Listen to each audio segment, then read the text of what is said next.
તરસિંગડા ગામના રહેતા સોલંકી પ્રતાપભાઈ કૃષ્ણસિંઘે 56 વર્ષીય કિશુ ઝેરી દવા પી આપઘાત કર્યો। સોલંકી પ્રતાપભાઈ કૃષ્ણસિંઘને સારવાર દરમિયાન માળિયાહાટીના ફરજના ડોક્ટર મધુરિકા ત્રિવેદીએ મૃત જાહેર કર્યા। મૃતકના પીએમ માટે ડોક્ટર મધુરિકા ત્રિવેદીએ કાર્યવાહી હાથ ધરી હતી। સોલંકી પ્રતાપભાઈ કૃષ્ણસિંહના મોતના સમાચાર મળતા સગા સંબંધી તેમજ ગ્રામજનો માળિયાહાટીના સરકારી હોસ્પિટલ દોડી આવ્યા હતા। મૃતકના પરિવારમાં શોકનો માહોલ છવાયો હતો। વધુ કાર્યવાહી માળિયાહાટીના પોલીસે હાથ ધરી છે। પ્રતાપ સિસોદિયા, મહાદેવ ન્યૂઝ, માળિયાહાટીના। હું તરસિંગડા ગામના પ્રવીણભાઈ ડાયાભાઈ કોદાવલા સરપંચ।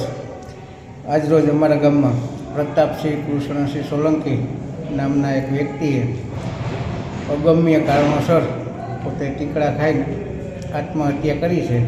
તેનો તામસી સ્વભાવ અને પોતે વ્યસની હોવાથી આ પગલું ભરેલ છે ને અમે લોકો માળિયા દવાખાને એને લઈ આવ્યા। ફરજ પરના ડૉક્ટરે એને મૃત જાહેર કરેલા।